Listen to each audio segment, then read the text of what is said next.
Hello, I'm Jerry Fort. I'm going to do a story time. Y'all in the mood for a story? Okay, sit down. Sit down.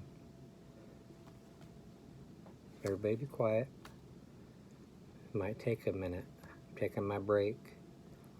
So, y'all listen. Okay, so I was inspired to do this story because here at work, we, I guess it's been a couple months ago, maybe a little bit more than that. They had to lay off our groundskeepers. So our groundskeepers, they were in charge of picking up trash out of the parking lot and around the the grass areas and stuff. So since how they're gone, it doesn't get done very often, and new trash just shows up every day, and it just starts accumulating and looking bad. So I kind of took it upon myself to start picking up trash because my work is a little bit slow. I still got things to do, but I still got a little bit of extra time here and there. So I thought I would pick up some trash. So I used to have a job where I was the painter porter, and it was my job to pick up trash around the whole property. So I did that for 5 years, and I was good at it. I don't know if any of you would ever heard of the Zenith Awards or not. Although I didn't win, the Zenith Awards was an award association, or it was the what do you call them? Sorry, I'm trying to get this thing up here so we don't have the light shining in the camera. It's in a property management association, a type thing where they award a certain property or certain person, a particular person at each at a property for doing an exceptional job, like maintenance, the groundskeeper, housekeeper, manager. I think that might be it. But there was not an award for the painter. Isn't that something? I was always kind of bitter about that.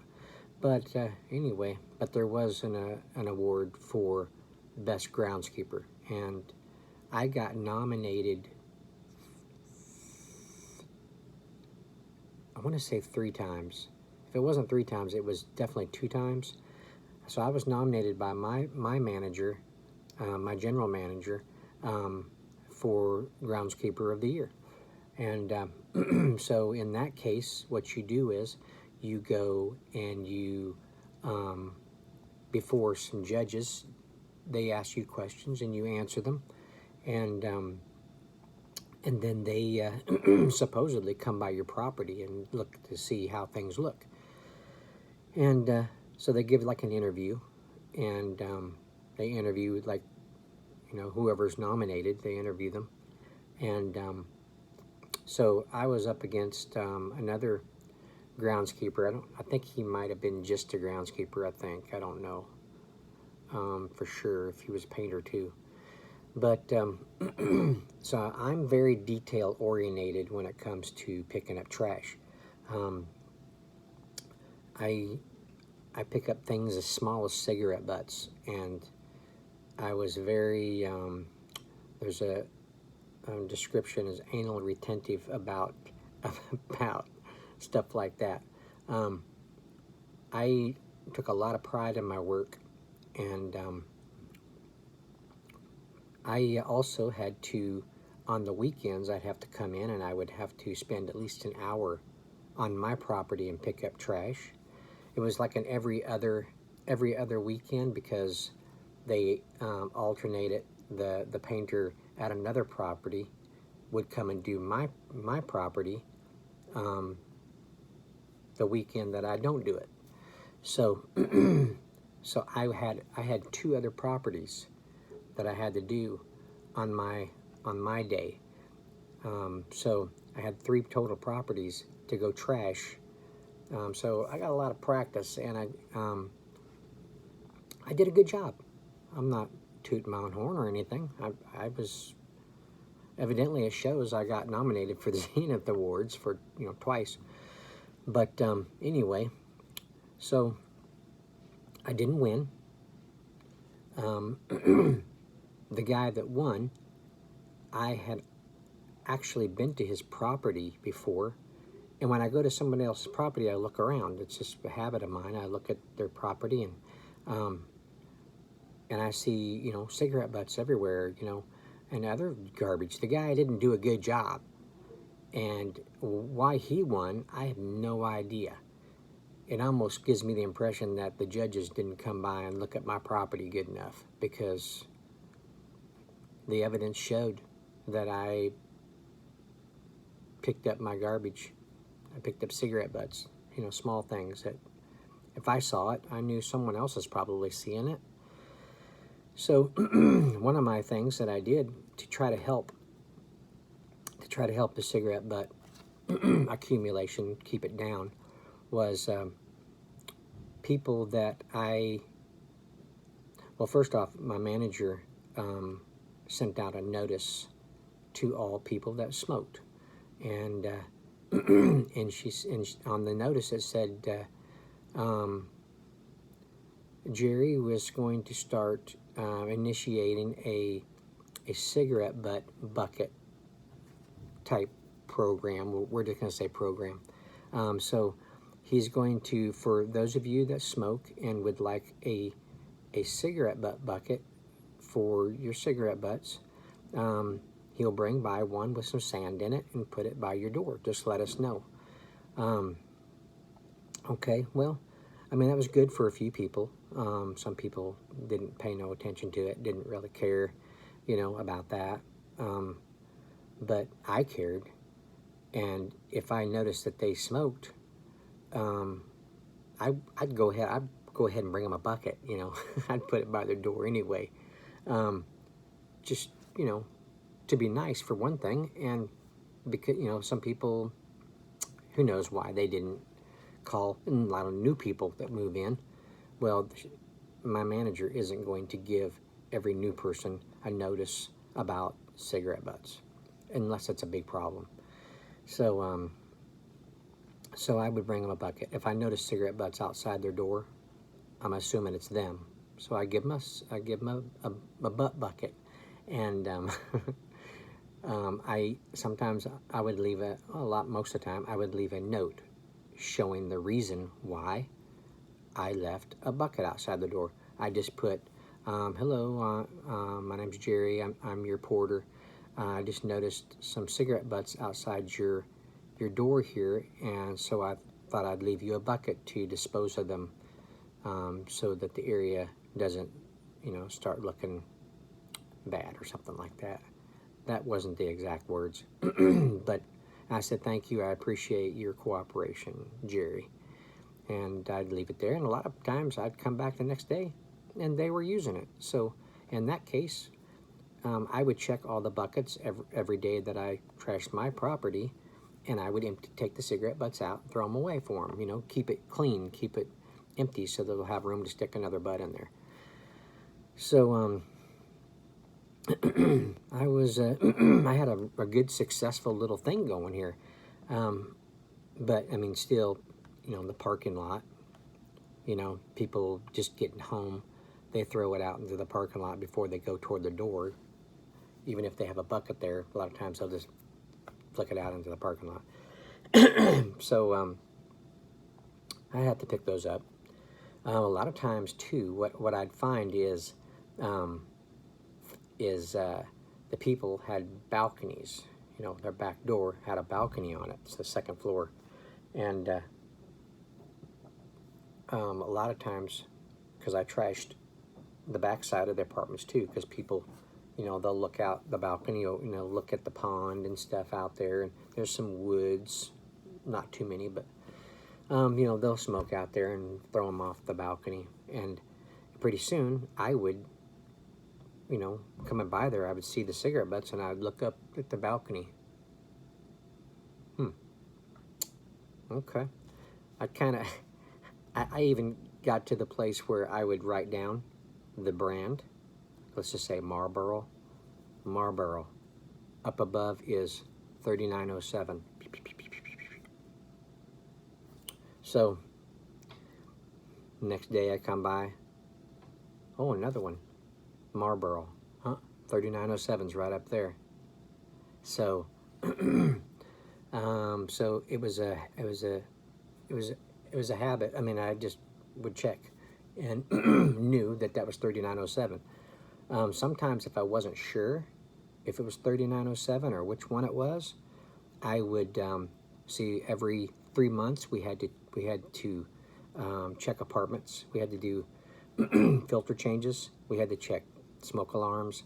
And while I was in that apartment, if nobody was home, I would go out their balcony and I'd look and see, oh, okay, here's some cigarette butts right here on the wood of the balcony in their Marlboro. 3907, I was right. So what I would do is I would let my manager know, and she would send them a notice that said, Jerry's been noticing a lot of cigarette butts from your apartment on the ground below your balcony. He's going to bring you by a cigarette butt bucket with some sand, and you can put it on your balcony for your cigarette butts. That worked out pretty good.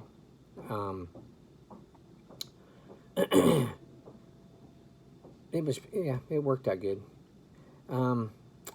We had, I'm going to kind of fast forward just a little bit. We had some that would not cooperate so well. We had some people that moved in, newer people, and I was, let's see, how did this work? I first noticed beside this new car I'd never seen parked out there before, some cigarette butts on accumulation right by their door, like they emptied their ashtray of their car onto the ground. And I noticed the kind of cigarette butts, and then I noticed the new apartment, which one, you know, the new one that people just moved into, and the same cigarette butts are outside their door. So, and close by, right there. So, I went directly over to my shed that I kept my stuff in. I got a bucket with some sand in it. I picked up all the cigarette butts, and what I do is I'll take one of theirs and I'll put it in the middle of the bucket, showing, yeah, this is yours, and I picked it up for you. And I put a note on their what I call their clippy thing. I put it on there, and I put on there. I noticed that I said, you're new here. Welcome to the property. I noticed that you also are a smoker. Here's a bucket for your cigarette butts for when you smoke, you know, for smoking outside or whatever. I appreciate you using the bucket. I will empty it for you daily. Thank you, Jerry. So during the day, if I'm caught up on my painting part, I'll go do like an afternoon, late afternoon property check, you know. I came by that door and I was like, where's the bucket? The bucket I just put over there about 2 or 3 hours ago, where is it? So I went over and I checked in the dumpster that's like right close by. I was like, they either took it into the house to use it in the house, or they've thrown it away because I don't see the bucket anywhere. So I go over to the dumpster. Flames. Just, I was mad. Got my bucket out. They threw the bucket in the garbage, and my note was wadded up on the ground. That doesn't go over too well with me. So what I did was, I got in trouble for this. So what I did was, I wrote a note, and it said, I see how you feel about my cigarette butt bucket. I'll let Heather know your feelings about this, or something like that. And I put it on their Clippy thing, and I went in and told my manager. I told her the story, and she's looking at me. She goes, "Jerry, you didn't." I was kind of confused. Why is she irritated? Why is she acting irritated? Yes, ma'am, I did. She said, "Oh my God, go get that note off their door. Hurry!" I said, "I just went by there a little bit ago. The note's gone." She goes, "Oh my gosh, don't ever do that." I was like, "Why?" "Because they will notify, corporate about that, and they'll complain about it." She says, and I'll get in trouble, and then me getting in trouble, you're gonna get in trouble. I was like, I didn't really see the problem. I mean, they were the ones littering, They were the ones throwing the garbage on the ground. They didn't want to comply with the bucket that, I thought was important. But I got a verbal spanking that day, and she says, "You talk to me first before you ever put notes on people's clips outside their door," and that kind of situation. You come to me first. I was like, okay. That was 2007. I think it was 2007. That's when I worked at this one property. I was kind of vindictive a little bit. If I saw a car parked, I had proof first. If I would see like a car parked and there was a pile of cigarette butts right outside the door, I'd look in the window. Okay, cigarette. Okay, wait a minute. Cigarette butts. There's a cigarette butt in there now. It's the same ones that are down here on the ground. They're a smoker. I pick them up and I threw them on their windshield.